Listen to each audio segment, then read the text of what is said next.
Y'all know what it is. It's the Find the Boxer game. Purchase a box for a chance at winning $500. One of 54 boxes has a missing boxer inside. Purchase your box or boxes by Cash Apping, $, usual 50/50. Include your box number, name, and email address. Your box number will be confirmed and sent directly to your email. Each box is $20, with a 1 in 54 chance of winning. Remaining proceeds will go directly to the LDBC meet and greet in Las Vegas.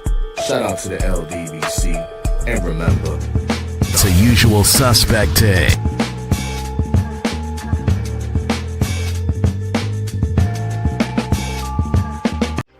Y'all know what it is. It's the usual suspect 650-50 draw. Buy your tickets now for your chance at winning half the pot.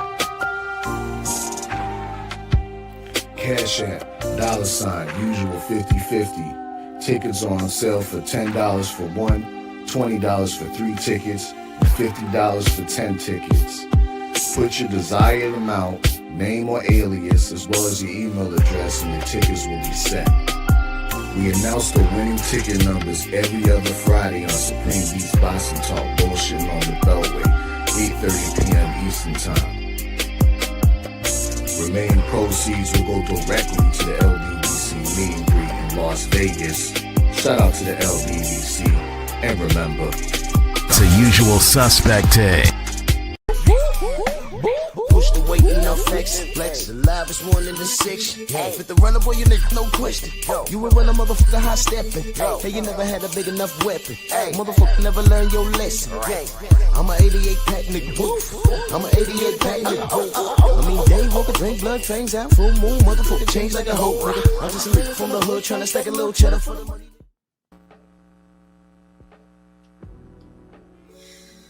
Happy 4th. Yeah, buddy. Drew Titan Bronx on deck. Shout out to the mighty LDBC. It's a holiday today. American independence. It is what it is. Let's do this roll call real quick. Let's get to it. Got a few things I want to discuss. Brother Accurate, Vic Blackwell.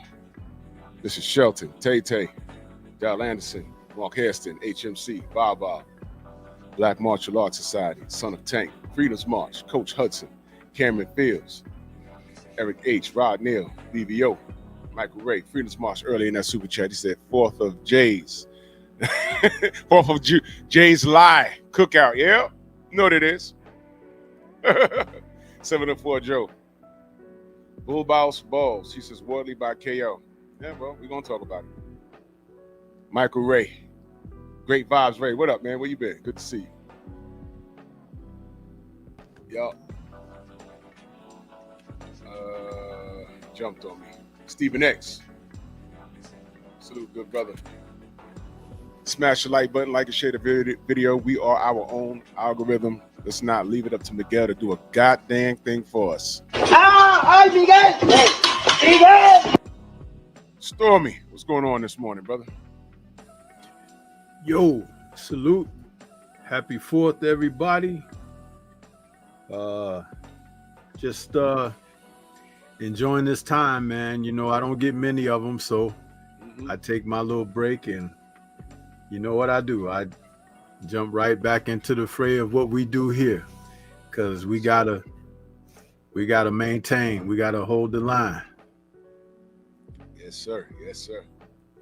Derek Gaines, a legend. Salute. Isaiah, what up, man? Come on in, smash the like button, share the video. And yeah, man, let's talk some boxing. Remember boxing? By the way, let me plug my merchandise while I'm at it.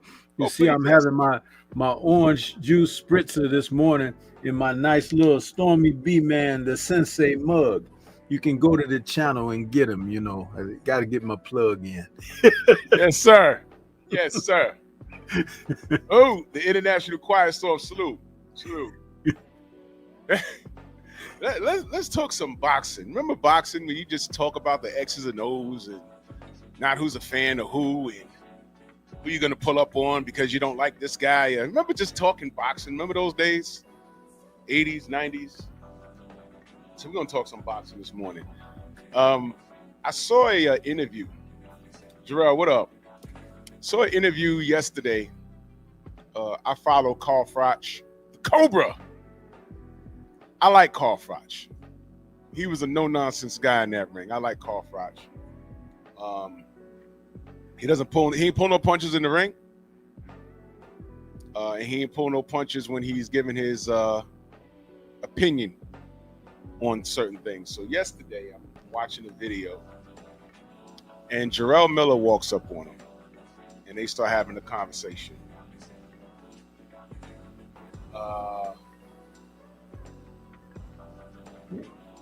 Yeah, Mr. Shelton. I have it somewhere. Gotta find it. Joe, what up, Joe? So Jarrell, pretty much, lets him know, you said some things about me. I didn't appreciate it. It comes with the territory. We all say things about a lot of fighters, but opinions should be based off of facts. So Carl was like, well, I don't recall exactly what I said, but Jarrell has been in the line of fire due to his own doing. NBA D Nice, salute. And I don't remember what Carl said, but if it wasn't good, Jarrell understands that those wounds are self-inflicted. They're self-inflicted. So, it is what it is. So they had a conversation. I skimmed through the video, whatever. The comment section was undefeated as usual. The comment section was like, some guys was like, yeah, once again, someone presses Carl Froch and he says nothing. I'm like, look, Carl's a fighter. It is what it is. But,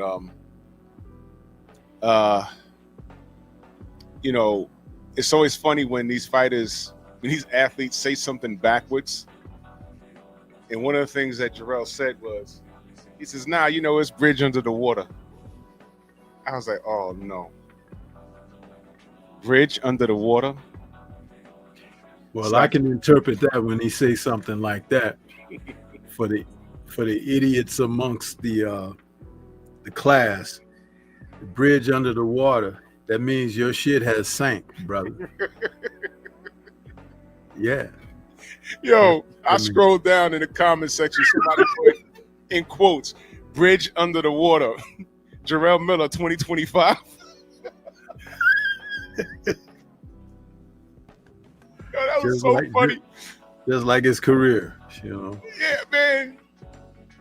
But the reason why I decided to talk about this is because Jarrell Miller never fails to talk about everybody around him.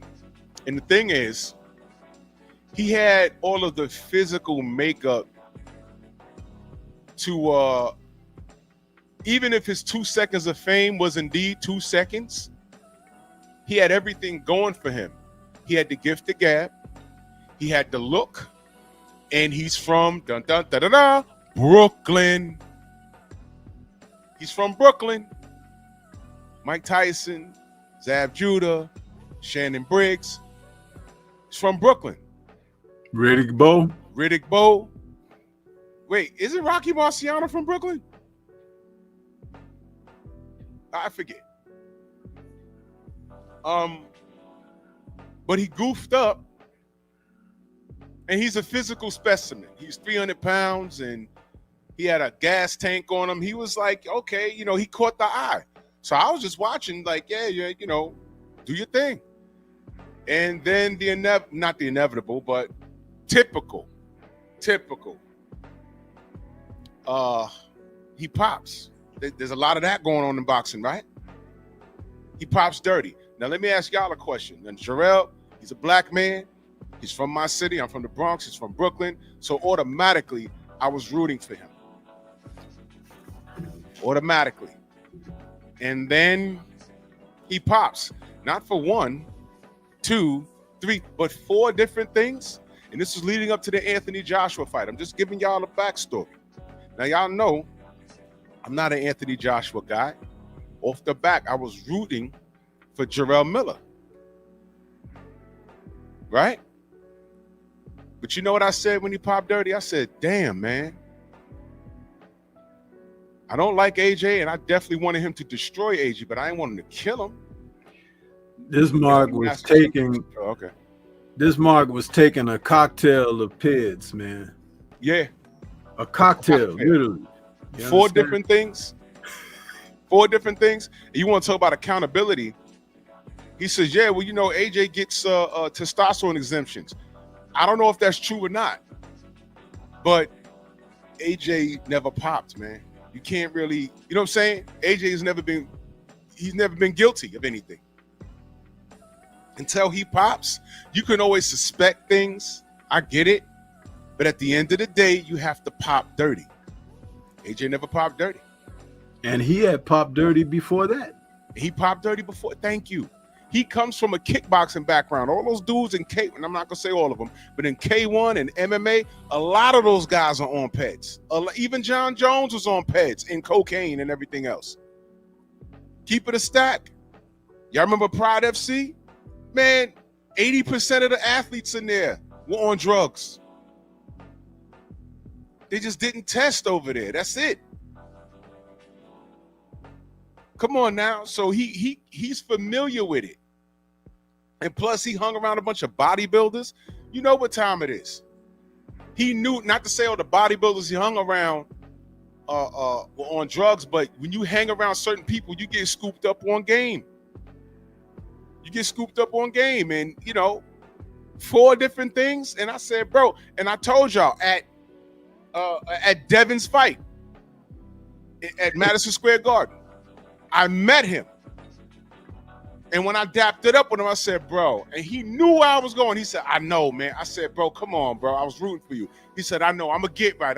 We dapped it up. We took a picture. That was the same night he sat next to Eddie Hearn and told him, yo, man, I want to come back home. And I said, oh, my God. Come on, brother. So is he truly a specimen, or is he truly special, man? Huh? Listen, man, I have to hit him hard because you gotta be honest. We wouldn't be who we are if we didn't. It's about being honest, but it's about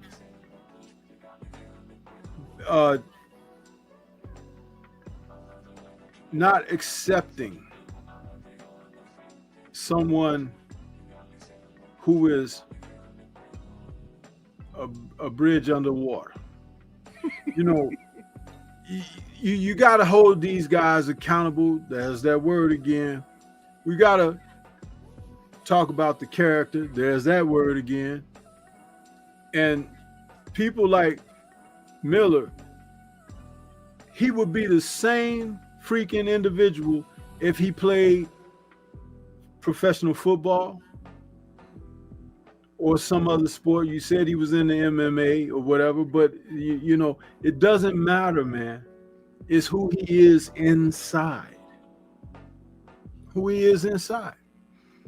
And there are a lot of people, again, like I said, you can be from a certain place. We talked about him being from Brooklyn.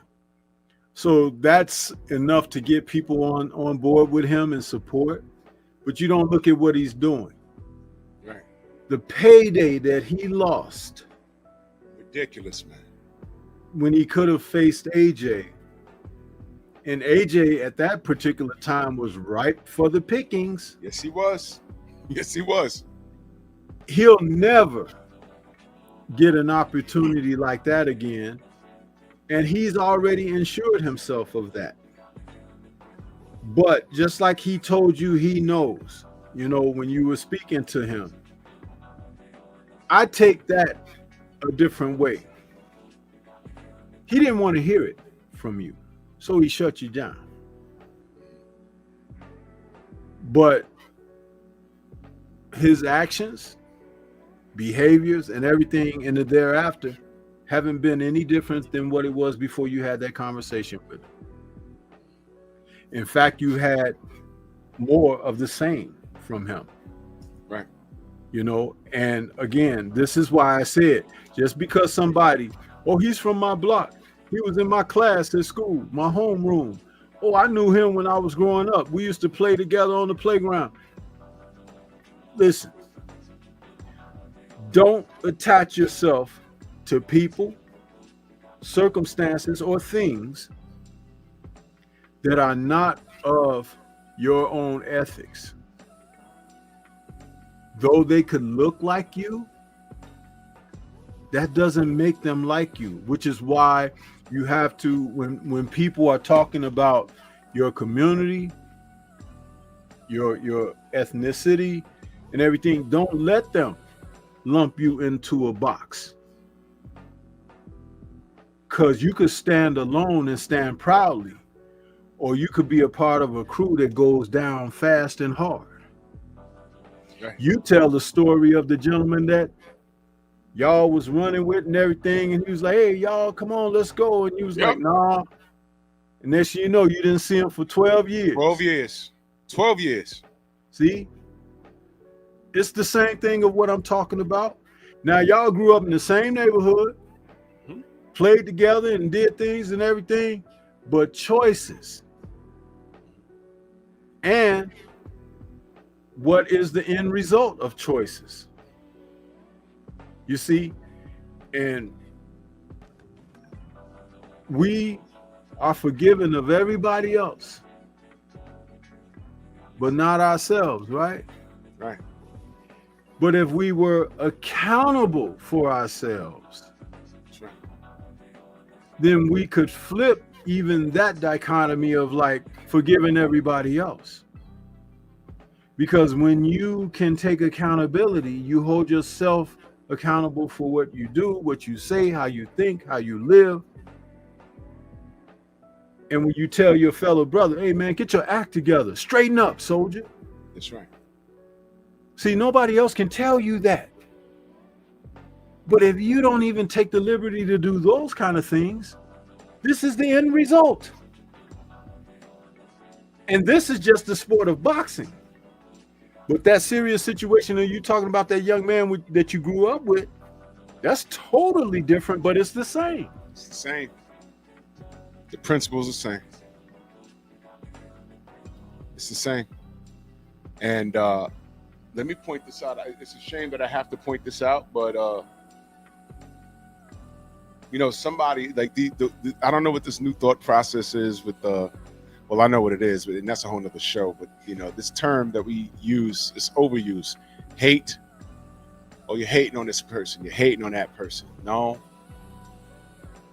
It's critique because I actually want to see people succeed. Now, someone will come in here and say, why are you hating on Big Baby? Why are you hating on him? Why are you hating on him? Hate. No. I was rooting for him. I wanted him to beat Anthony Joshua down in my city at MSG. What? I was disappointed that he cut himself short. And he ain't been in the ring. After that happened, he wasn't in the ring for like 4 years, y'all. And it's like he got hit the hardest. Didn't I say, you know, I'm sorry not to cut you. I just want to interject and add. Didn't I say Joshua was ripe for the pickings at that time? That was his night. He was such a hype train with Matchroom and Hearn that they were sunning everybody and everything. Like, and he had this golden egg in his hand. Mm-hmm. And he freaking blew it, bro. And guess what? We just saw Keyshawn Davis do the same thing. See? The same thing. He had the opportunity in his hand. Dude, they don't pass those out like Skittles. No. I mean, this is ridiculous. And you see, let me ask y'all a question. I'm talking about Jarrell Miller today. It was Keyshawn Davis when he did his thing. When he got on that live stream with Ryan, when Shakur did that, when I see Tank doing dickhead things, do y'all think I want these young, listen carefully, do y'all think that I want these young black men to fail? Why is it that I'm the only person that understands that whatever you do as a black person in this world, there's a big microscope on you? They monitor everything you say. They watch everything you do. That's just it. Barack Obama could not have behaved like Donald Trump and gotten to the White House. It wouldn't have happened. Think about what I just said. Donald Trump does what he does, and oh, he's so honest. I like him. He's so honest. Barack Obama acted the exact same way. They'd be like, look at them. This is why we don't want them anywhere near the White House. They shouldn't even be in Congress. They shouldn't even be in politics. Look at how they act. In fact, if I saw Obama acting like Trump, I wouldn't claim that. I'm like, man, that's not how we act. What are you doing? Why is he doing that? But there'll be a group of niggas celebrating that. I don't celebrate foolishness. I really don't. I really don't. And this is the same rhythm with Jarrell Miller. You think I wanted this brother to fail? Understand what happened. Understand what, not what happened to him. Understand what he did to himself. I don't remember the money, but I want to say it was about maybe $6 to $8 million. $6 to $8 million he was finna make fighting AJ. I don't recall the number, but that was life-changing money from where he came from. And I'm talking about career-wise. It was life-changing. And he blew it because he couldn't put down the pegs, man. And he lied about it for as long as he could. It lasted about a week, and then he eventually apologized for it. And we didn't see him for a while. And then we did see him. He was like 380 pounds. And he was like, he did it to himself. Then he comes back for a real fight.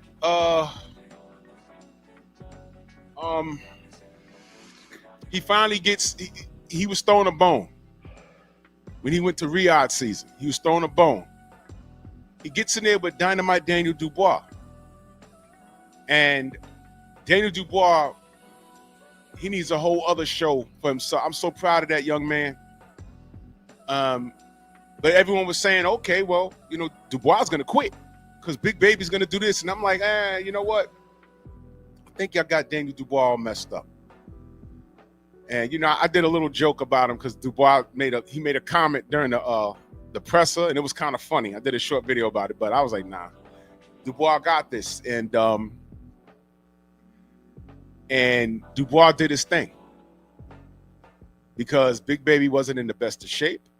And he was a target. And what y'all don't realize is in person, he's a big menacing guy. But in that boxing ring, he's not known as a power puncher. He was known as a volume puncher. But now that the peds ain't in the system, the engine ain't there like it was. You understand? So now he gets stopped by Dubois. Then he gets in there with, I think the next fight was Andy Ruiz, right? He took off a lot of weight. JC, what up, brother? Clarence McLean, Andrew 100. I see y'all. Stephen X, salute. He gets in there with Andy Ruiz, another person that, you know, it's hit or miss with him depending on how he gets ready for a fight. And to me, they canceled each other out. All the talent in the world, but they just underachieve because they have personal bad habits that they just can't get rid of. Food or drugs. You know, so what he does, what Jarrell Miller does, which never fails him, is his mouth. Now, you know where it fails him, where it does fail him? When it doesn't transition in the ring. And that's a problem. That's a problem. Now, the purpose this morning is not to clown Jarrell Miller. I'm pointing out that this brother has underachieved. And he did it recently. Now, I don't know what happened with him and Fabio Wardley, but I was looking forward to that fight. It was a test for Fabio. Fabio has the strength. He has the grit. And he definitely has the power to keep you honest. We saw that. And Jarrell is there to be hit, but we was going to see who's going to crack. Now, the fight was canceled. I read 2 articles. I did a video about it. I don't know what happened. One article said He had an injury. They didn't disclose what it was. The other article said he wouldn't be allowed to fight. And it was very broad. Well, he wouldn't be allowed to fight because of what? Because of the injury? Well, what's the injury? Or he wasn't allowed to fight because of something else. And we all know that he has a past with PEDs or whatever. But they were never clear. Fabio gets in the ring with Huni, and Fabio was getting washed. If that went to the cards, he lost. And he caught him with a one-hitter quitter. So shout out to Fabio Wardley. So in this latest interview, well, I saw Big Baby. He was asked about Deontay Wilder's last performance. And he said he looked like shit. And he got to, but he never liked him. And he got to talking crazy about him. So my thing is this. You got three men.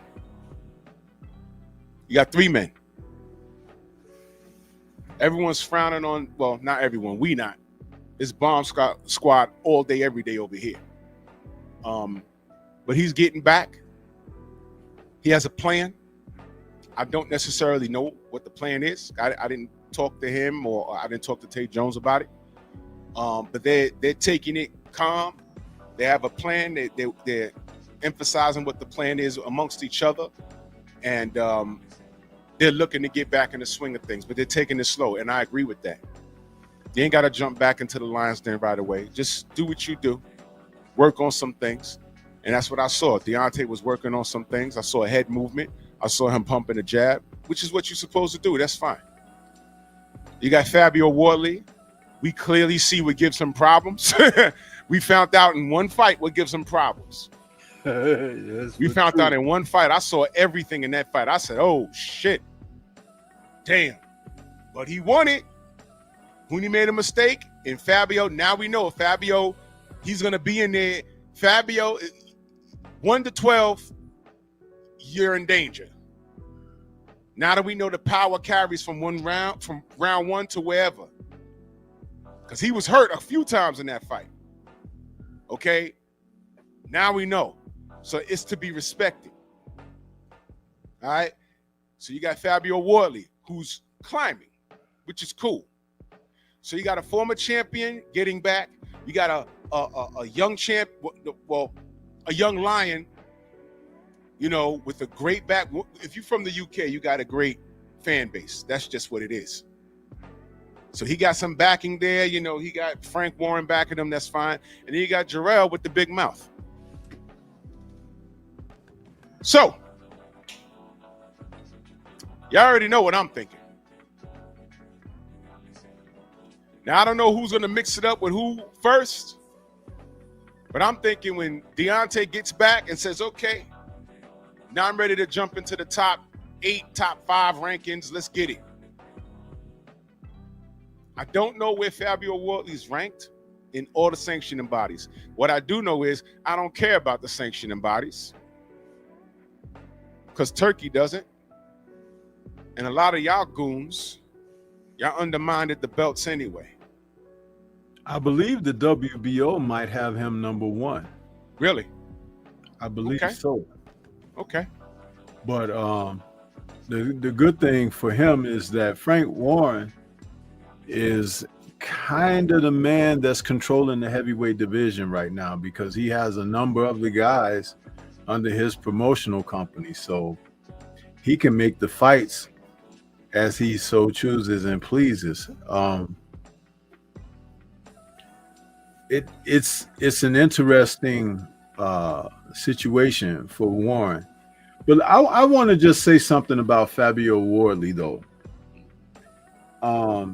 He's basically, essentially, the UK version of Deontay Wilder with his story when it comes to the lack of a real, amateur background, having come to the sport later in his life. And though Deontay qualified for Olympic opportunity, it kind of ran that way for him, and he seized the opportunity and went ahead. But Fabio was even less so, and over in the UK and the European part of the world for the sport of boxing, they call guys with the experience that Fabio had, they call them white collar fighters, because they're not guys who were trained up from childhood or early teens or something. They come to the fight as a young adult. And he's been matched very well. There was a fight that he had, trying to think of that guy that he fought. What is that guy's name? I'm gonna pull it up. When I saw him fight this fight, I was like, oh, the ref stepped in and helped him. And I didn't like it because I felt like they were angling a victory for him. Yeah, when he fought Michael Coffey, and that was in April of 2023, he got a 4th round stoppage, and that referee, Howard Foster, who's a very popular UK referee, Coffey was kind of dealing with Fabio a little bit, and the referee stepped in when Fabio had an advantage over, and he kind of stopped the fight. And I was like, no, that was too soon, you know. But from that point, I paid close attention to him, because the guys he had fought up there were basically the usual suspects when it comes to UK heavyweight boxing. But then he fought a guy who had good amateur background in his next fight, David Adelaide. Now, David Adelaide, even though I don't think very much of him presently, he's kind of the UK version of Big Baby. Got a little bit of a background, amateur. He's got talent. He's got good hands, you know, decent pop on his punches. He's got a big mouth like Miller, but I don't know if the ticker is there like it's supposed to be. And when Fabio fought that guy, he beat the crap out of him, had him on the canvas and everything, and ended up stopping him.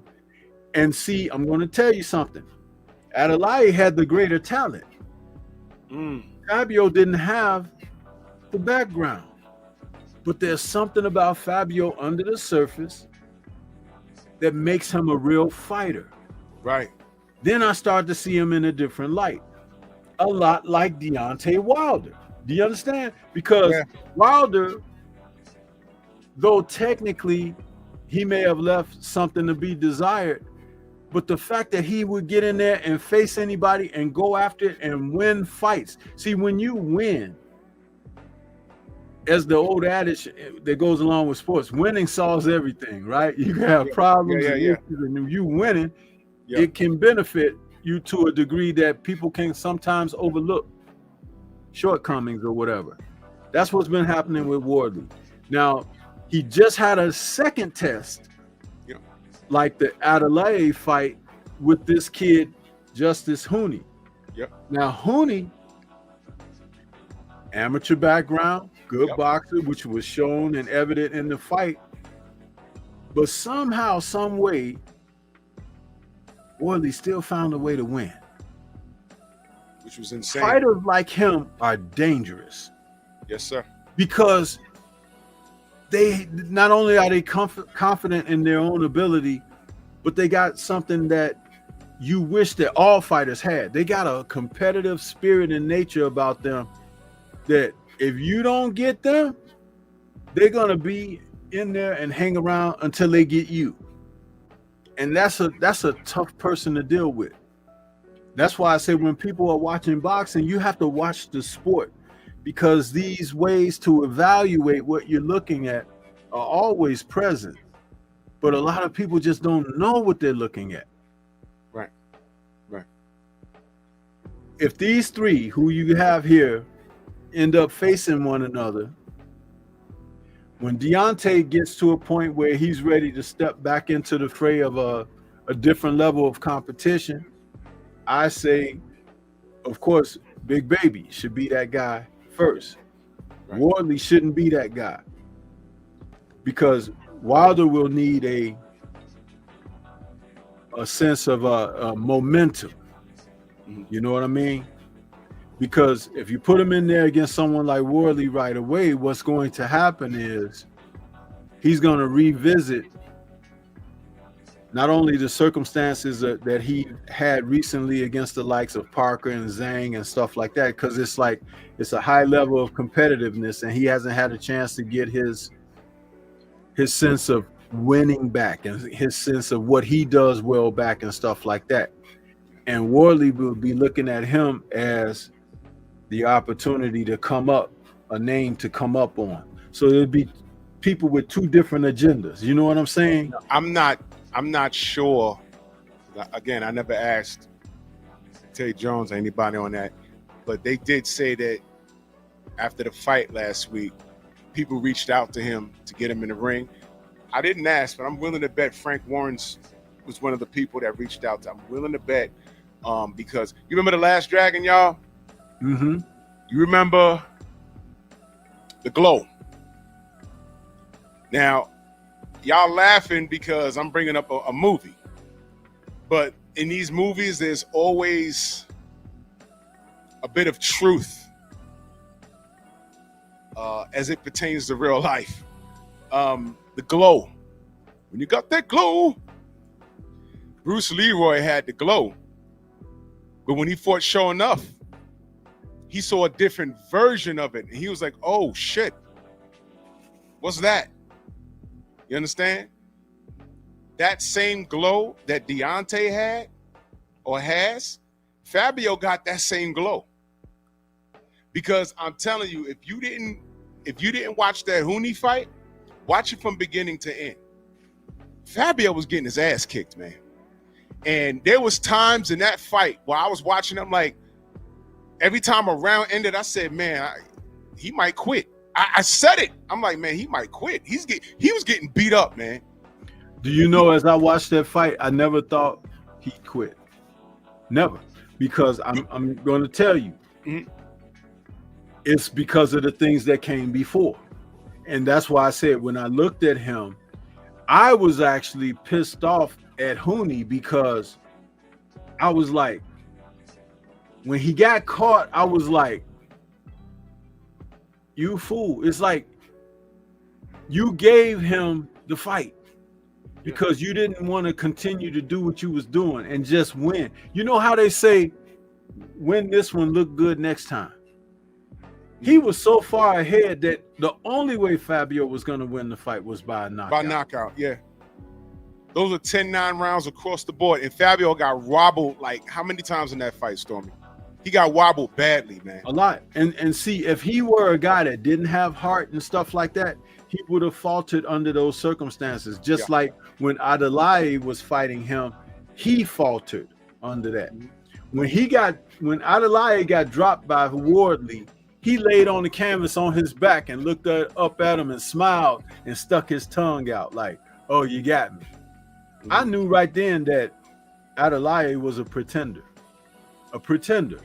Just like Big Baby Miller can talk that jive. I mean, he talks a good. He called somebody a prostitute in this latest press conference he had. Adelaide. He's fighting very soon. I think either on the fight card July 12th or one of these cards that's coming up. He's a talker, but you could tell when a guy is in there and he's standing in front of you and he's moving his arms and this and that. It's a bluff. It's like the real guys that get out there and start putting their hands on your ass. You know what I'm saying? It's just you're looking at this and not the physical. Fabio Wardley, he don't look like a fight. He look like a regular dude. He ain't even got no sculpted physique or nothing. He looked like a regular dude. But he can freaking fight, man. And like I said, he has what you would love all your favorite fighters to have. Yep. But so many of them don't have that. So many of them don't have it. Here's what I want people to understand. The way I was going with that. Huni was Fabio Wardley's King Kong Ortiz. Yes. he was not supposed to win that fight. The more, because I did not know what the hell a Huni was, because I was supposed to be Jarrell Miller in there. And I did not take over for me 1 second. Yeah. But Huni came into that fight as a guy out of Australia. We didn't know him, but he had a reputation of being a fighter that was on the come up. And in fact, they were talking about him possibly facing Moses Otuma. And if he did face Moses Otuma, he would have been a good test for Otuma because of his boxing ability. He has maybe average heavyweight power and pop on his punches, but he got fast hands and he throws combinations. That's another thing about Huni that you can like, is the fact that he puts his hands together in succession. So I believe when Fabio fought him, he did come out in that first couple of rounds trying to really go at Huni, but when he saw that he couldn't get him like that, and then Huni was able to kind of sidestep him, give him some angles and things like that, then it was like it became a boxing match, and suddenly Fabio was being shown to be the guy who was lesser in the boxing department. Now, if Huni had stood there and tried to trade and go blow for blow, kind of like what Frazier Clark did with Fabio, he would allow Fabio the opportunity to be more engaged in the fight and have more success. Because Frazier Clark fought him that way, and he was able to get to Frazier Clark. The first fight back in March of 2024 being a split decision draw. The second fight was a 1-round obliteration of Frazier Clark by Fabio, and that was in October of 2024. I think that was the fight card for Bitterbeef and Bivol's second fight.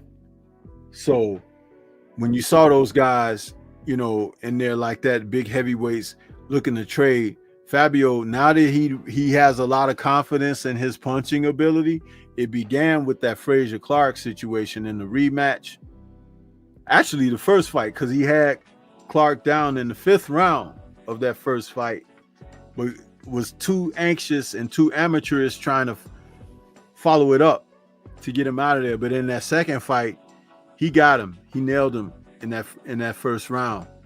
Against Justice Huni, he tried to come out that same kind of way and was humbled a little bit by realizing that, you know, boxing is something that he's going to have to do and save that power for opportunities, but he's going to have to use a more skillful approach at the upper level of the division, fighting against the more experienced guys. And Huni came in with only 12 fights under his belt. So Fabio, you know, he realized that, you know, he was still in the fight until he was able to land that big shot. Frank Warren is doing a great job with the heavyweight division. He has a number of fighters in his stable. And these guys are being put in great opportunities. And he also has another heavyweight former cruiserweight champion. What's his name? Lawrence Okoli.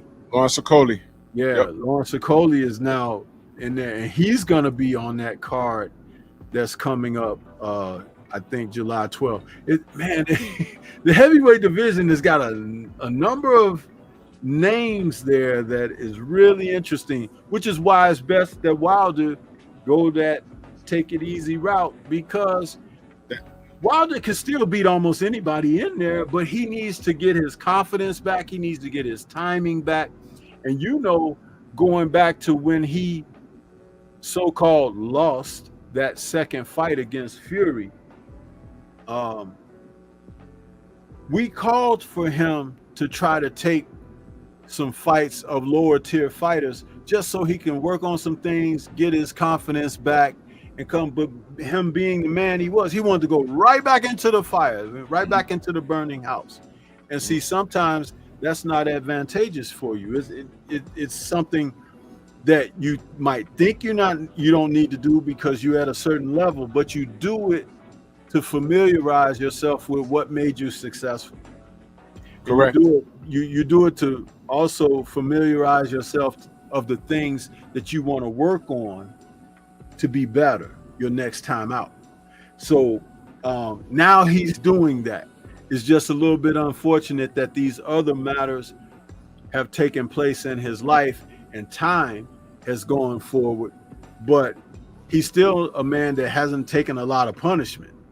You know, people think about the losses that he's had, but the fights that he's won were all ended inside the distance. Right. So it's not like he was, fighting wars every fight, and knocking somebody out. So he can do this even at that advanced age. And even someone suggested like go on a bit of a George Foreman like tour, fight some certain tier fighters, work on certain things. This fight that he just had against Jarrell, he was able to work that jab a little bit. Maybe the next opponent, he work on the body punching a little bit and inside fighting. You know what I'm saying? And you fight 2 or 3 of those. Man. In the meantime, while these other dudes are mixing it up, and you get a chance to look at and assess. Oh, okay, I see what he bringing in, because that's the way that the real fighters have always done it. Right. If you look at how AJ was handled by Hearn in Matchroom, that's not the way to do it. Right. Drew, you could tell the chat. I told you a while back, when AJ got the title away from Prince Charles Martin, his growth stopped right then. He never got better than who he was that night that he faced Prince Charles Martin. Because what they did was they acquired the title. Then, of course, when he fought Klitschko, they threw some other titles in there and everything. But people forget that Klitschko had been off for 3 years. 3 years? 3. Yep. That's the equivalent of Deontay coming back fighting Zane. He had been off for well over a year. He didn't need to do that, but he did. He didn't need to do that, but he's his own man. He's like, I'm going to go in and do that. And then now you see what happened. Plus, he was injured going into the fight and never talked about it, never made a fuss over it. So when you see fighters doing it the correct way, you matchmake, you find your way to elevate and work in between, all the while watching what everybody else is doing. Yep. Because where there's a loophole for you to slip on in and get your stuff off, that's when you do it. But that's calculating. That's when you know you got good people working for you. That's right. You see, because AJ, he never got better. Even when he got rid of that original trainer that he had, when he got that first title, I forget the gentleman's name, but he's a very popular trainer over there in the UK. The white gentleman, I forget his name. Somebody could maybe help me out with that. But he got rid of that guy. But he had this sense around him like, oh, he's great. He don't need to fight this guy. He's great. He's better than that guy. But without testing, without getting in there. McCracken, yeah, thank you, J. Cool. Bob McCracken. When he got rid of that guy, because that guy wanted AJ to get better. If you looked at AJ when he fought Dillian White, they had some rocky moments in that fight, but he defeated White. And at that time going in, they were kind of considered at the same level, basically. Then a couple fights later, AJ gets in there with Klitschko, and he beat the crap out of Klitschko. You look at how he used to throw his punches and throw the combinations and uppercuts and stuff. AJ was a threat, but he never got better than that. You see? And then by the time he had faced Daniel Dubois, he had regressed. Hold on 1 second. I just want to read this real quick. Anthony Latham, it's very true. He said, Fabio moving forward will be praised in the UK for the same sentiments Wilder was trash for 100%. I agree with that. Tate Jones in the building. You hear me, Tate? Tate, you're on mute or something. Can't hear you. Tate. You gotta get his audio together. Yo. Yeah, I can hear you now. What's good with it? What's good, bro? What's going on? We talking about but you see what's going on when you had called. You see what's going on. Yeah. This guy Jarrell. Well, you know what? Let me not speak out of ignorance. Didn't D have a spar session with Jarrell already? Yeah. How'd that work that out? Was a while ago.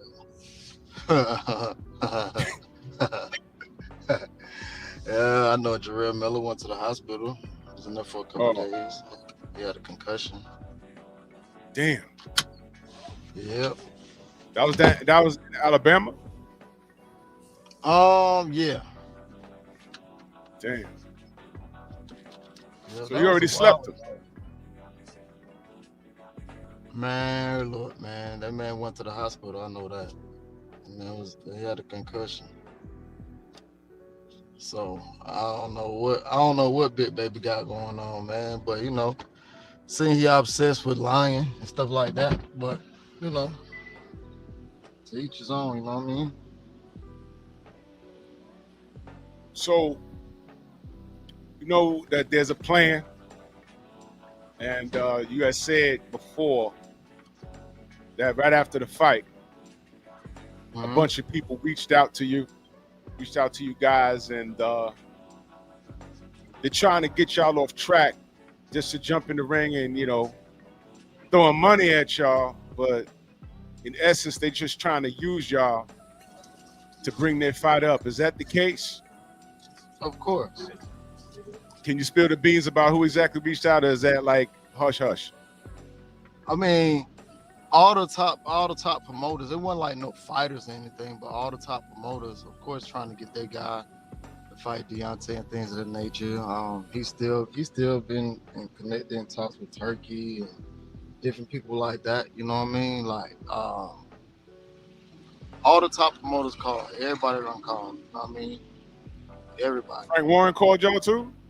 I don't know if Frank called. I know Shelley said that a lot of top promoters and a lot of top guys who, in that ranking system, in those ranking systems had called. I know he said that, but I ain't for sure like on which promoter, but he did say all the top promoters. So if Frank called, he probably did. I don't know, but he didn't say specifically if Frank called. Man, how many times y'all say y'all fighting the rest of the year?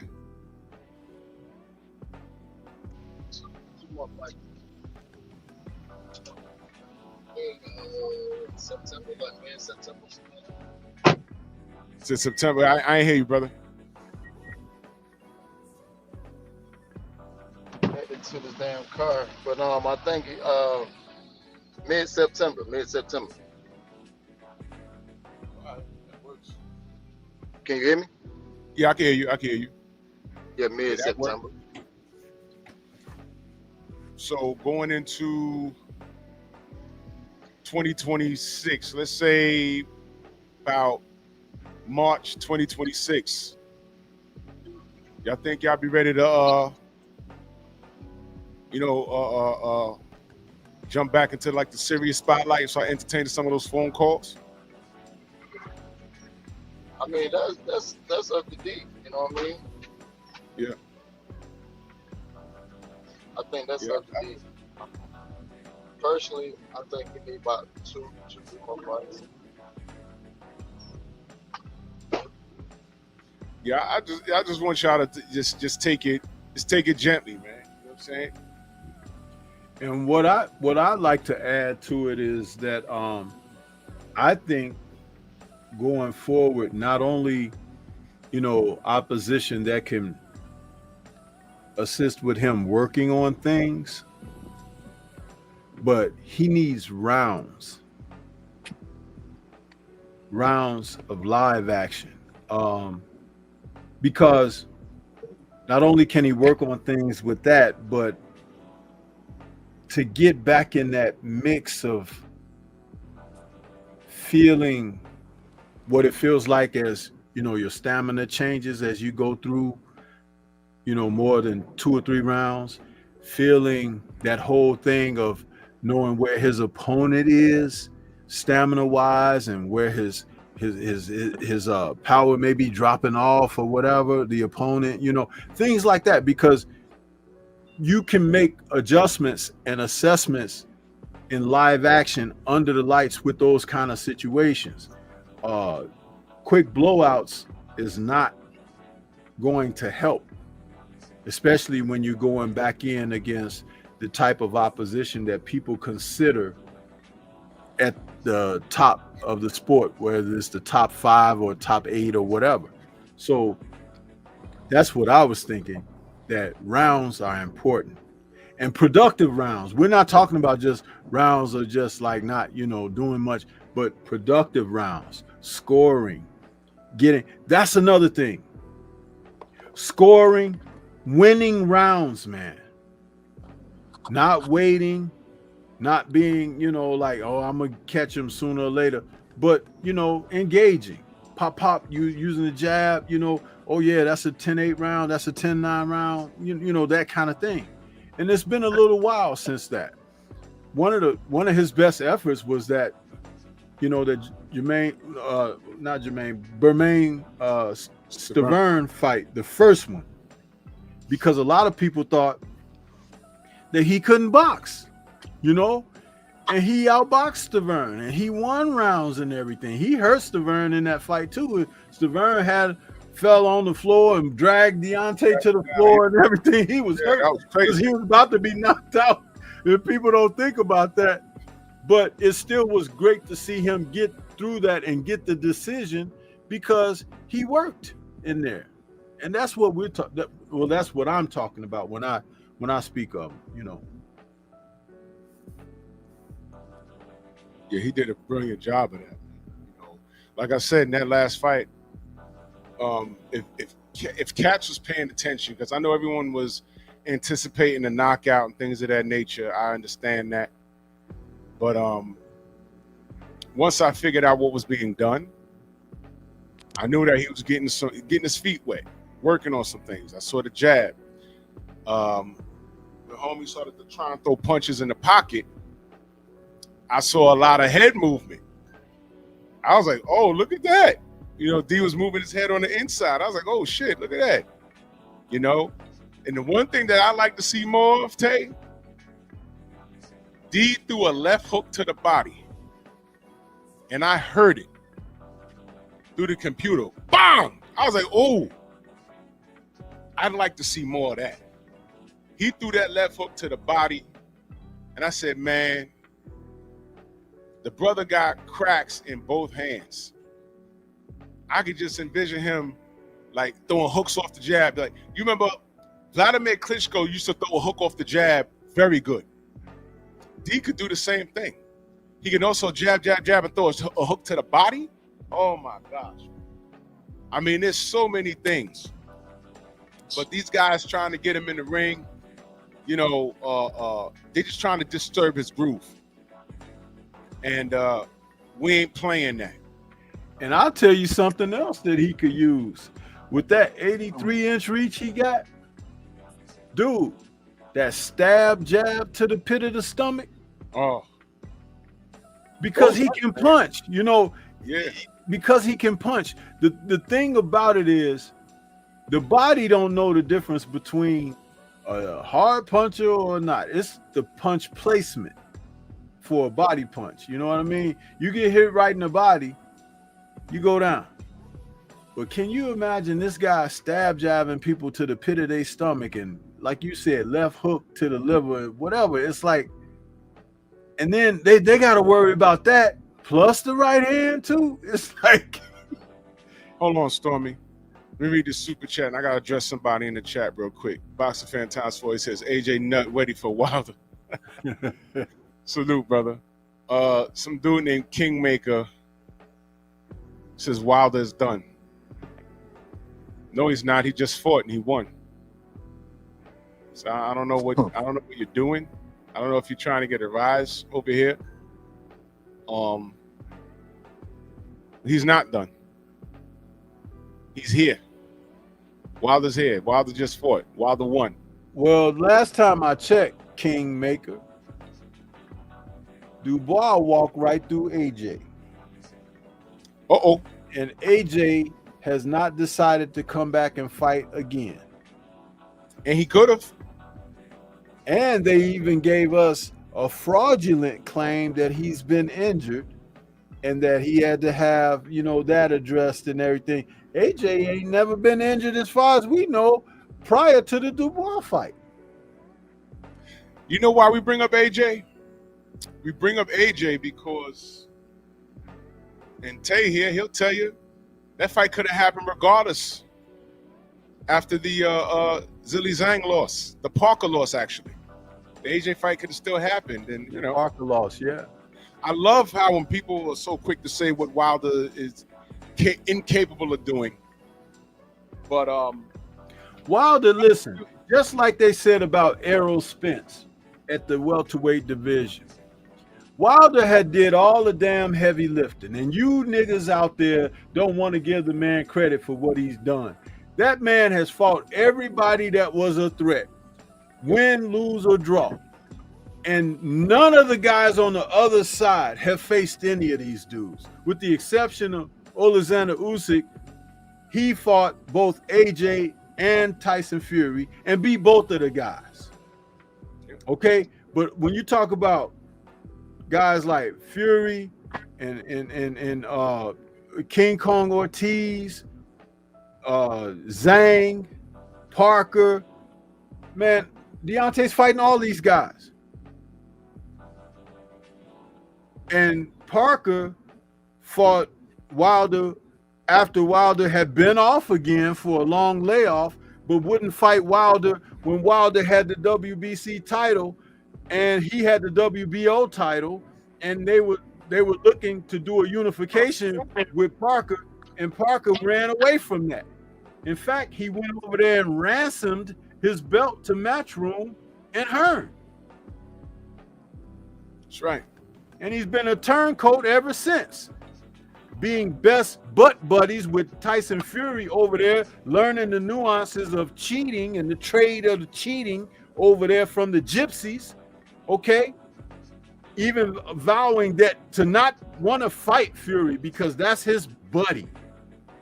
But he left the word butt out of there before the word buddy, and he want to do that, and he want to take advantage of Wilder when Wilder has been off, had ring rust, and he had 4 fights. When we talk about fighters being done a disservice in the last 15 years, Wilder's one of those names. Guillermo Rigondeaux is one of those names. And wait a minute, I wasn't done cooking. Go ahead, cook. And Parker, the last time I checked, was anesthetized by Joe Slow Joyce. Uh-oh. Right? Uh-oh. Is that fact or not? Yes, sir. So when you want to get on someone, get on these damn pretenders out here, bro. Don't be getting on this man who had more title defenses than any of the other fools that you're talking about. And don't come in here with the falsehoods of talking about, I like Wilder. No, you don't. Because you brought out not one arguing point against what we're talking about, how he has put in the work and everybody else has looked to claim and pick up belts that are dropped and all of this shit. Yep. There's been a whole orchestrated thing against Wilder since he had that viral moment with Radio Raccoon. All right, hold on. You know what? You damn right. There's passion. See, you don't know the difference between passion and emotion, because emotion would exert from my feelings. I'm speaking fact. Isn't it fact over feelings? Prove me wrong of what I've said. Kingmaker, but you can't do that. Feelings. Therefore, emotion doesn't have anything to do with it. There's passion here, brother. We speak the truth about the sport of boxing. All who are involved. Go try to follow up and see what the fuck is going on with Julio Cesar Chavez Jr. Do yourself a favor and get an education. Boxing Fan Times 4 say AJ can't get any more T's for his TRT. Salute. Oh, salute to Messi Michonne live in the building. Salute, Queen. How you feeling? Go subscribe to Messi Michonne. That's not a boxing channel, but you'll be thoroughly entertained on current events. Salute, Queen. Great to see you. Kingmaker, I can tell that, you know, and I say this respectfully, you're a simpleton in boxing. Let me highlight what you just said. He said Big Baby is a come forward throwing power puncher, and he is bigger than Parker. It's been years since Wilder had a KO. You're a simpleton, and I say this respectfully. Wilder had a KO this year. What the fuck you talking about? What are you talking about? Yeah, okay. Now watch this. Kingmaker. Big Baby's a power puncher? When was his last KO? Because I can tell you what his last fights were. Andy Ruiz, and they fought to a draw, as a matter of fact. And before that, he got stopped by Daniel Dubois. Yeah, coming forward as a punching bag. Coming forward, getting hit all in his face. Now, you just pulled up, but Tay Jones is on the panel. He in the camp with Deontay. He'll tell you, Deontay already knocked Big Baby out and sent him to the hospital, bro. That's why he's salty in his feelings. That's why. Ain't nothing's changed. You know what's changed about him, though? He can't juice anymore. That's what's changed. You see, you just pulled up, young man or old man or whatever you are. You just pulled up, brother. So when you talk about emotional, no, we're challenging what you're saying. We're challenging your ignorance. All right, so what you said in this sentence has nothing to do with Wilder's KO ratio. Because Wilder's KO ratio is higher than Daniel Dubois. Daniel Dubois has been stopped how many times? Twice. I'm sorry, he quit twice. Wasn't he a quitter before he fought Big Baby Miller? And I said I picked Miller to beat him. The general idea was Daniel was going to quit again. I said, no, he's not. I know the circumstances in which he quit. I don't need to talk about it. I said it before. And Daniel whooped his ass. There was no part of that fight that Jarrell won. Daniel whooped his ass. And Deontay has a higher KO ratio. So all that walking forward you're saying, it's not going to work with Deontay. Deontay already flatlined him. See, this is what you don't know. You're playing a video game in your mind. You don't understand about intangibles. Look, you're a casual, dude. I get it. I get it. It's the sexy thing to say when someone's done. Daniel Dubois was supposed to be done, but he flatlined Anthony Joshua. I don't hear anybody else saying Anthony Joshua's done. It's only Wilder. Wilder's done, but I like him, and I don't want to see him get hurt. Yeah. That's the sexy thing to say. Why did you have no comments about Fabio Wardley? When I was breaking down Fabio Wardley, his talents and his abilities and everything. And I told the truth about Big Baby Miller. But as soon as someone mentions Wilder, here you guys come. Amazing. And I'm not disrespecting anybody in this meme that I made. I'm giving Fabio Wardley props. He's hella dangerous. I just said, Hooney was Fabio Wardley's Ortiz. Do y'all understand that Deontay was not supposed to beat King Kong Ortiz at all? Do y'all understand? First of all, these niggas out here were saying that he wouldn't even take the fight. I remember it. I said, what do you mean he's not going to take the fight? Oh, no, you're going to take that fight? No, AJ didn't take the fight. And Ortiz was AJ's responsibility. Can we tell some truth here? Is that emotion? What's your name, young man? King what? I hope y'all didn't block him. Kingmaker? Okay. Is that a lie? Was Anthony Joshua's responsibility King Kong Ortiz? That's the truth. He never did it. Eddie Hearn signed Ortiz to shelve him. That's a fact. Deontay said, give me that King Kong Ortiz word. So it went from he'll never fight him to, oh shit, he's fighting him. Now he's going to get beat up. Well, you almost got your wish. You know what I learned about Deontay Wilder that fight? Heart, many times, will trump all the skill in the world. Because skill for skill, Ortiz was better. But who got stopped? On paper, Deontay had no business winning that fight. He not only won the fight, he stopped him. And then y'all start crying. The ref cheated. New York cheated. Brooklyn cheated. Everybody cheated. So then what does Deontay do? You give me that King Kong Ortiz work again. I was like, hey, yo, you ain't got to do that again. What Evander Holyfield was like, why is he doing that? He ain't got to do that again. He did it again. And he was dropping some rounds. And then what happened? Bing, fight over. Are you convinced now? What about boxing skill? What happened there? Power, what happened there? See what I mean? And then what do y'all say? Oh, well, King Kong is old. You see, there's no winning with you guys. And then y'all don't brush that off as fact, but then y'all say, oh, well, I like Deontay. No, you don't. No, you don't. Y'all don't know shit about intangibles. Y'all don't know shit about this game other than what you're seeing on the outside. I like to use this example. The Russian Olympic team versus the American Olympic team. I forget what year it was. They made a movie about it. In that movie, when they were selecting the American team, there was a conversation. They was running around trying to get NHL players, pro players. Man, we got to beat the Russians. And the coach says, played by Kurt Russell, I believe. He says, I'm not looking for the best players. I'm looking for the right ones.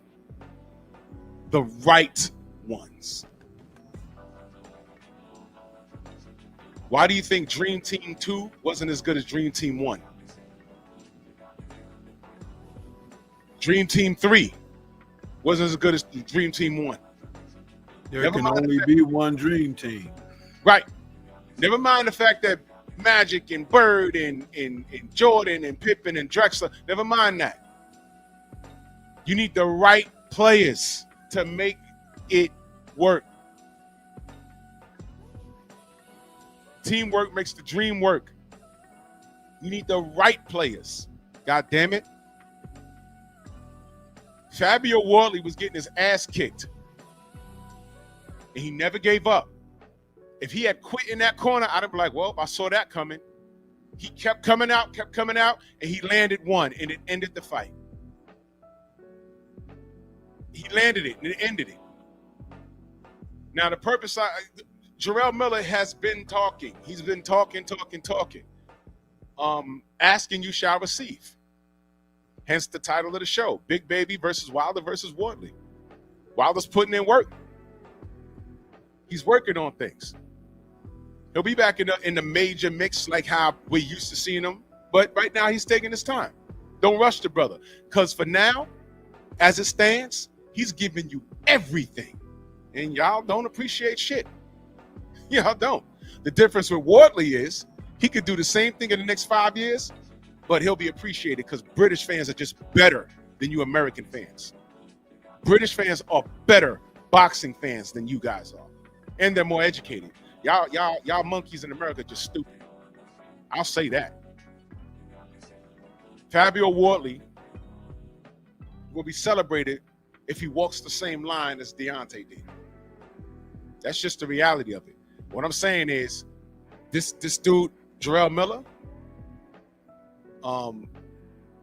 I don't know what happened with the Wardley situation, but Wardley was ready to fight, and for some reason he didn't. I'm not sure what happened, but he's healthy now.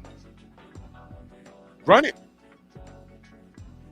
He was asked about Wilder, and everyone has something negative to say about Deontay. He said he looked like shit. Wait your turn. Wait your turn, because I heard about the sparring. I never really got the full story, but I heard about the sparring. And he got slept. So yeah, there goes that.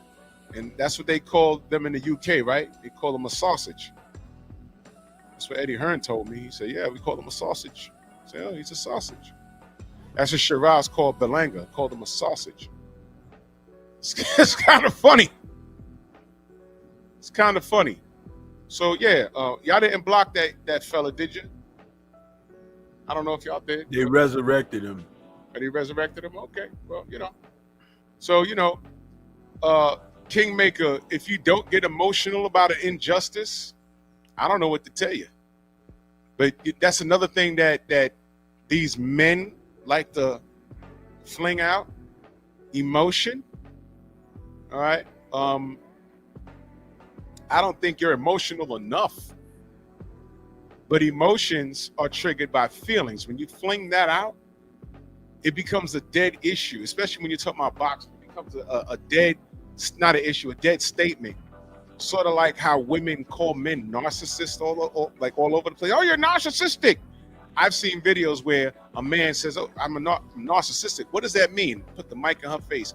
And Shorty is trying to go to Google to find out what the hell narcissistic means. So you're using words you don't fucking know what it means? That's what you're doing? So Kingmaker, when you come here and say you guys are emotional, no, you came in here firing shots. Bang, bang, bang, bang. Miller walks forward, power puncher. Blah, blah, blah. Okay, Miller's a power puncher. Can you name the fighter he's one-hitter quitter? Deontay Wilder's a power puncher. I could say Fabio Wardley's a power puncher. Miller was a volume puncher, and now he don't have a whole pharmacy of PEDs in the system. His work output has dropped. Go figure. He's a big menacing guy. A power puncher, he's not. He's not. George Foreman was a power puncher. Stop it, man. You gotta get your lingo correct before you come in here talking. Andrew 100 says, I'm from the UK. I've never heard anybody use that word sausage. Shiraz, when he was talking to Belanga at the presser, he said, in the UK, we call guys like this a sausage. So that was the first time I heard it. I was like, oh, okay, whatever. Well, maybe it's a cultural thing. Or maybe the black people don't use it over there. I don't know.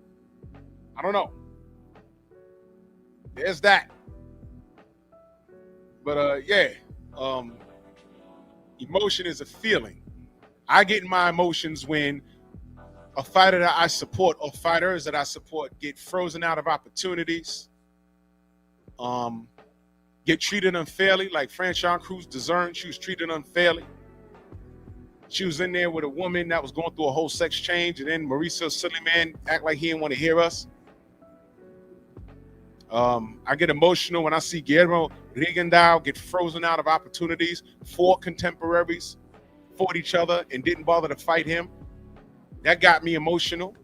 He had to go up 2 weight classes to fight Vasily Lomachenko. I was at that fight, and when he walked past my aisle, my damn daughter's bigger than him. That's a small dude, man. And he had to fight Lomachenko, who was all of 147 pounds that night. And then they stripped him of his WBA strap that he never lost in the ring. So I get emotional about things like that. I get emotional about what they did to Deontay. The Daniel Kanahan thing, the long counts, the tainted glove, the poison of the water. They tried to kill this man. So are you really a supporter of Deontay, or am I being too emotional? Can you talk about this man's career like I can? Like how Stormy can? Like how Tay Jones can? Or are we too emotional? And even through all of that, he's still here. And I still think he beats Jarrell Miller. Because Jarrell Miller, what has Jarrell Miller shown you that'll say, yo, this guy beats Deontay? The Andy Ruiz fight? The Daniel Dubois fight? Which fight that you've seen, and I'm talking to Kingmaker if he's still here, because you know guys they get annoyed and you know they leave whatever. But has anybody in the chat, has y'all seen anything stylistically that says this guy could beat Deontay? Because I looked at the Andy Ruiz fight and I'm like, you know, Fabio, he was getting beat up against Hooney, but Hooney is after that fight, I said I want to see Hooney again. That guy's good. That guy's good. He just got lined up and made a mistake. But that guy's good. I'd like to see him again. So has anybody seen anything in Jarrell Miller's last 3 performances that says, hey, man, this guy, he beats Deontay right now? I haven't seen it. Jarrell Miller gets hit a lot, bro. Go look at the Daniel Dubois fight and then get back to me. Go look at the Andy Ruiz fight and then get back to me. They were hitting each other. They're like punching bags. I think Deontay knocks Miller out. Exactly. You know what, Tone? Watch this. Miller needs to fight Hooney. You got away from the Fabio Wardley fight. Do that. Do that. Exactly, Jarrell. Caballeros, he's the dark horse. I don't know why people ain't paying him more attention, but I see what he's doing. Caballero's a whole problem. I don't know why no one, bro. That man's dangerous. But whatever, I don't know what I'm talking about. Anybody? Can anybody say what can Big Baby Miller beat? Can he beat Deontay right now? Could he beat Fabio Wardley? I'm gonna say no. I haven't seen anything. But he'll talk a good one. I mean, that's what Brooklyn niggas do. That's what Brooklyn niggas do. Okay. Show and prove. And here's the funny part. Or the sad part. Watch this. He could sign to the fight. Is he going to make it? Is he going to make it to the fight? DOG, salute. Is he going to make it? Is he going to get injured now? Is he going to pop dirty? Is he going to make it there? Think about who we're dealing with here now. I don't know why people are like putting him on this pedestal like he's actually done something. He hasn't won a major title. AJ was right for the picking. He blew it because he couldn't keep the pharmacy out of his bloodstream. We don't see him for 4 years. He comes back 380 pounds. I mean, he got to win. He beat somebody because he had to get a tune-up. Gets Daniel Dubois. Dubois beat him the whole fight.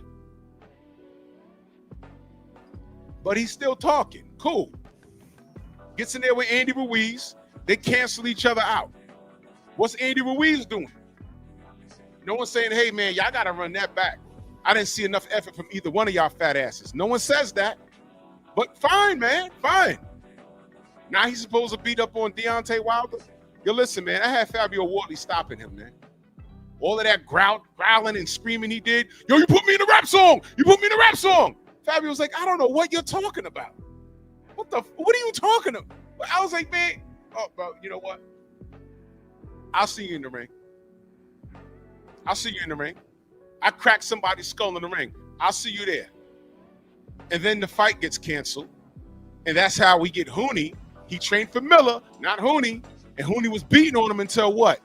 That right hand that he cracked the skull with, he hit Hooney with clean one time, and it was a one-hitter quitter. That's what happened. Am I lying? Am I lying? So let me ask you a question. Where does anybody get off coming in my chat, pause, saying, yo, Miller beats Deontay? I don't see it. What are you talking about? I don't see it. Wilder came back. He was working on some things. Where do y'all get off talking about this guy beats Deontay? 100%? It's boxing. There's a small percentage there. But watch this. Deontay already flatlined him. Did y'all know that? Kingmaker, did you know that? Did you know that? Listen, sparring, it ain't no different. It ain't no different. People say, why do you make such a big deal out of sparring? Because it matters. It really does. It really does. That's why a lot of fights don't get made. That's why a lot of guys, you know, when they take off on their careers and they pick up a few belts, I'm like, hey, what about this guy? I'm like, oh, no. I'm over here and he's over there. Then you start finding out, yo, they sparred 4 years ago. He was kicking his ass. Y'all want me to know how? Y'all want me to prove how that's true? Y'all ain't gonna like this. You ready? Didn't we hear about Daniel Dubois knocking out AJ about 8 years ago now? Good night. Didn't we hear about that? Hey, wait a minute. Didn't we see Devin Haney beat the shit out of Tank Davis in Doghouse Rules? We heard about it before we saw the video. We heard about it. We was like, wait a minute. Bill went in there, they put up like $5,000 and Bill won the bet. It was Doghouse Rules. That means somebody quit. So if Bill won and it was Devin versus Tank, that means someone quit. And then we see the fucking video. It's like, whack, jack, smack. Devin. Whack, jack, smack. Devin. Whack, jack, smack. Devin. Whack, jack, smack. $5,000. And they tried to edit the video, but the Tank fans, when they edit that video, that y'all were living and dying off of what y'all thought y'all heard. I said, yo, Bill won. What are y'all talking about? Then the real video came out. You know, like, whoa, no, that was just sparring. They were kids. Well, why aren't they fighting now? Why aren't they fighting the last 5 years? Uh-oh. Y'all want another example? I'll give you a quick one. Years ago, I heard rumblings that somebody beat the shit out of Floyd Mayweather in sparring. I'm like, damn. Who? Sound like an owl. Who? A guy by the name of Errol Spence. When I first saw the kid, I said, that's the kid? Him? He did that? Then I saw him fight. I'm like, oh shit, yeah. Kind of makes sense. And Errol, he didn't use that to catapult his career. Daniel Dubois didn't use that to catapult his career. Devin Haney didn't use that to catapult his career. They just spoke for themselves. And then when the audience says, why don't you fight this guy? No problem. Oh, hey, guy, why aren't you fighting him? Because Houston, we have a problem. Oh, you didn't know he fucked him up already? Oh, but that was 4 years ago. Well, ain't nothing changed. If something's changed, why didn't they fight? You don't think that shit happened to Floyd? You think it's a lie? Floyd never denied it. When they stuck the mic in Daniel Dubois' face, he finally admitted it. They said, "Yeah, you sparked AJ in sparring." He said, he looked around. He said, "Yeah." I wasn't shocked that he knocked him out. Y'all were. I wasn't. Was AJ not breakdancing on the floor? There was no part of that fight he won, man. The round he got knocked out in, he landed his first good right hand. And then threw a fucking uppercut from my balcony back there and ate a right hand and got slept badly. And none of you motherfuckers are saying that AJ's done. That's the wild part. That's the wild part. So Deontay's back. He's putting in work. And F the haters. And I think he beats Jarrell Miller. So he can go ahead and talk. We need that.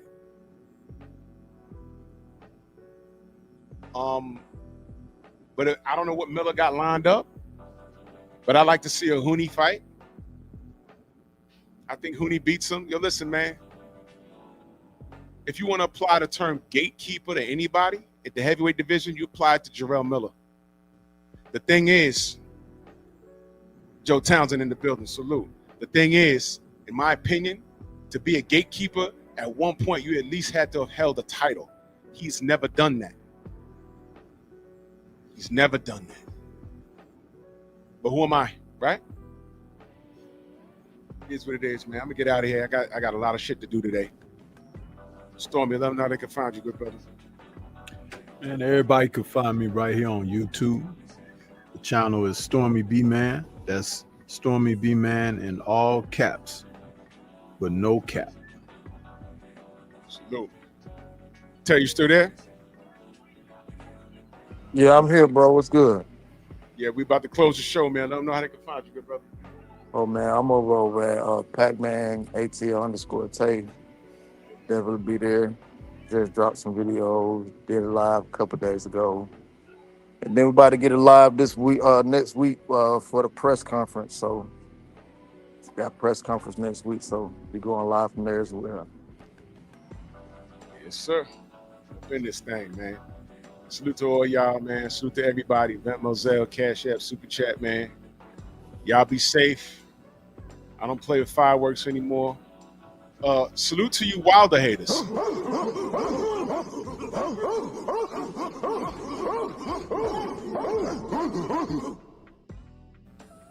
Goddamn monkeys. Y'all be safe. It's a cheat day. Y'all eat y'all hot dogs and y'all burgers, y'all ribs and everything. Y'all better get on that goddamn treadmill tomorrow. You dig? Bronx on deck. Move! Why are you gay? Who says I'm gay? You are gay.